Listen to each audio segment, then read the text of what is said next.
ಕುಮಟಾ ಹೊನ್ನಾವರ ಭಾಗದಲ್ಲಿ ಚಿರಪರಿಚಿತರಾದವರು ಇವರು. ಯಾವುದೇ ಸಾಮಾಜಿಕ, ಸಾಂಸ್ಕೃತಿಕ, ಕ್ರೀಡೆ, ಶಿಕ್ಷಣ, ಆರೋಗ್ಯ ಸಮಸ್ಯೆಗಳಿದ್ದಲ್ಲಿ ಅಲ್ಲಿಗೆ ತೆರಳಿ ಯಾವುದೇ ಪ್ರಚಾರ ಬಯಸದೆ ಸಾಮಾನ್ಯರಲ್ಲಿ ಸಾಮಾನ್ಯರಾಗಿ ನಡೆದುಕೊಳ್ಳುವುದು ಇವರ ವ್ಯಕ್ತಿತ್ವ. ಹಾಗಾದ್ರೆ ಯಾರು ಇವರು ಅಂತೀರಾ? ಈ ಸುದ್ದಿ ನೋಡಿ. ಕಾಂಗ್ರೆಸ್ ಮುಖಂಡರು ಹಾಗೂ ಸಮಾಜ ಸೇವಕರಾದ ಮಂಜುನಾಥ್ ನಾಯ್ಕ್ ಅವರ ಹುಟ್ಟುಹಬ್ಬದ ದಿನ ಅವರ ಹುಟ್ಟುಹಬ್ಬವನ್ನು ಆಚರಿಸಿಕೊಂಡ ಬಗೆ ಗಮನಿಸಿದಾಗ ಇದೊಂದು ವಿನೂತನ ರೀತಿಯದ್ದಾಗಿತ್ತು. ಮಂಜುನಾಥ್ ನಾಯ್ಕ್ ಅವರು ತಮ್ಮ ಜನ್ಮ ದಿನಾಚರಣೆಯನ್ನು ಕುಮಟಾ ಹೊನ್ನಾವರ ಭಾಗದಲ್ಲಿ ಕೆಲವೊಂದಿಷ್ಟು ಸಮಾಜಮುಖಿ ಕಾರ್ಯಕ್ರಮಗಳ ಮೂಲಕ, ವಿಶೇಷವಾಗಿ ಹೊನ್ನಾವರದ ಉದ್ಯಮ ನಗರದಲ್ಲಿ ಮಳೆ ಹಾನಿಯಿಂದ ಬಡ ಕುಟುಂಬದ ಮೀನುಗಾರ ಮಹಿಳೆಯ ಮನೆ ಹಾನಿಯಾಗಿದ್ದು ಆ ಕುಟುಂಬಕ್ಕೆ ಧನ ಸಹಾಯವನ್ನು ಮಾಡುತ್ತಾ, ಅದೇ ರೀತಿ ಕರ್ತೋಕ ಭಾಗದ ಬಡ ಕುಟುಂಬದ ವಿದ್ಯಾರ್ಥಿನಿಗೆ ಉನ್ನತ ಶಿಕ್ಷಣಕ್ಕೆ ಧನ ಸಹಾಯವನ್ನು ಮಾಡುತ್ತಾ, ಅದೇ ರೀತಿ ಅಂಗವಿಕಲತೆಯಿಂದ ಬಳಲುತ್ತಿರುವ ಸೊಪ್ಪಿನಸೊಳ್ಳಿ ಭಾಗದ ಬಡ ರೈತನಿಗೆ ಸಹಾಯ ಹಸ್ತವನ್ನು ಚಾಚುತ್ತಾ, ಇನ್ನೂ ಹಲವಾರು ಸಮಾಜಮುಖಿ ಕಾರ್ಯಕ್ರಮಗಳ ಮೂಲಕ ತನ್ನ ಸ್ನೇಹಿತರ ಜೊತೆಗೂಡಿ ಕ್ಷೇತ್ರದ 16 ಭಾಗಗಳಲ್ಲಿ ಅವರಿದ್ದಲ್ಲಿಗೆ ಹೋಗಿ ತನ್ನ ಜನ್ಮದಿನವನ್ನು ವಿಶೇಷವಾಗಿ ಆಚರಿಸಿಕೊಂಡರು.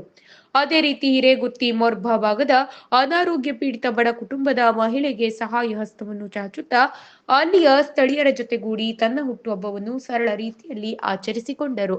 ದಿನವಿಡೀ ಕುಮಟಾ ಹೊನ್ನಾವರ ಭಾಗದಲ್ಲಿ ಸ್ನೇಹಿತರು, ಆತ್ಮೀಯರು ಇದ್ದಲ್ಲಿಯೇ ಹೋಗಿ ಸಂಚರಿಸಿ ಅವರ ಜೊತೆಗೂಡಿ ವಿಶೇಷ ರೀತಿಯಲ್ಲಿ ತನ್ನ ಜನ್ಮದಿನವನ್ನು ಆಚರಿಸಿಕೊಂಡಿರುವುದು ಸಮಾಜಕ್ಕೆ ಒಂದು ಒಳ್ಳೆಯ ಸಂದೇಶವಾಗಿದೆ. ಅವರ ಗೆಳೆಯರ ಬಳಗದವರು, ಆತ್ಮೀಯರು ಹೇಳುವ ಪ್ರಕಾರ ಮಂಜುನಾಥ್ ನಾಯ್ಕರ ವ್ಯಕ್ತಿತ್ವ ವಿಶೇಷವಾದದ್ದು. ಯಾವುದೇ ಕ್ರೀಡೆ, ಸಾಂಸ್ಕೃತಿಕ ಕಾರ್ಯಕ್ರಮ, ಶಾಲಾ ವಾರ್ಷಿಕೋತ್ಸವ, ಊರ ಹಬ್ಬಗಳ ಹೆಸರುಗಳಲ್ಲಿ ಉತ್ಸವಗಳನ್ನು ಅದ್ದೂರಿಯಾಗಿ ಆಚರಿಸುವ ಸಮಯದಲ್ಲಿ ವಿಶೇಷವೆಂದರೆ ಈ ಕ್ಷೇತ್ರದ ಎಲ್ಲೇ ಕಾರ್ಯಕ್ರಮವಾದರೂ ಅತಿಥಿ ಅಭ್ಯಾಗತರ ಪಟ್ಟಿಯಲ್ಲಿ ಮಂಜುನಾಥ್ ಲಕ್ಷ್ಮಣ್ ನಾಯ್ಕ್ ಅವರ ಹೆಸರು ಇದ್ದೇ ಇರುತ್ತದೆ. ಇಷ್ಟರ ಮಟ್ಟಿಗೆ ಎಲ್ಲರ ಪಾಲಿಗೆ ಮಂಜಣ್ಣನೇ ಆಗಿರುವ ಮಂಜುನಾಥ್ ನಾಯ್ಕರು ಕುಮಟಾ ಹೊನ್ನಾವರ ವಿಧಾನಸಭಾ ಕ್ಷೇತ್ರದ ಮಹಾಪೋಷಕರಾಗಿ ಹೊರಹೊಮ್ಮಿದ್ದಾರೆ. ಇವರ ಮನೆ ಬಾಗಿಲಿಗೆ ಯಾರೇ ಬರಲಿ, ಅವರ ಜಾತಿ, ಧರ್ಮ, ಅವರು ಯಾರು, ಯಾವ ಪಾರ್ಟಿಯವರಾದರೂ ಅವರಿಗೆ ಏನಾಗಬೇಕು ಎನ್ನುವುದನ್ನು ತಕ್ಷಣ ಅರಿತು ಆ ಬಗ್ಗೆ ಕಾರ್ಯೋನ್ಮುಖರಾಗುತ್ತಾರೆ. ಅವರ ಈ ಗುಣವೇ ಕ್ಷೇತ್ರದ ಜನರನ್ನು, ಸಂಘಟಕರನ್ನು ಅತಿಯಾಗಿ ಆಕರ್ಷಿಸಿದೆ. ಮಂಜುನಾಥ್ ನಾಯ್ಕರು ಜನಪ್ರತಿನಿಧಿ ಅಲ್ಲ, ಆದರೂ ಜನರಿಗೆ ಮಂಜಣ್ಣ ಎಂದೇ ಅಚ್ಚುಮೆಚ್ಚು. ಅವರು ಕುಮಟಾ ಹೊನ್ನಾವರ ಕ್ಷೇತ್ರದ ಯಾವುದೇ ರಸ್ತೆಯಲ್ಲಿ ನಿಂತರೂ ನಮ್ಮ ಮಂಜಣ್ಣ ಎನ್ನುವ ಒಂದಿಷ್ಟು ಕೂಗು ಕೇಳಿಸುತ್ತದೆ.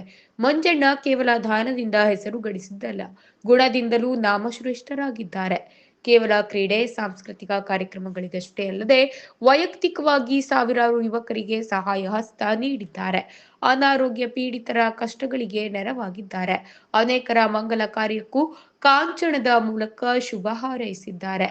ಮಂಜಣ್ಣನ ಬಳಿ ಕಷ್ಟ ಎಂದು ಯಾರೇ ಬಂದರೂ ಅವರನ್ನು ಬರಿಗೈಯಲ್ಲಿ ಕಳುಹಿಸಿದ ಉದಾಹರಣೆಯೇ ಇಲ್ಲ.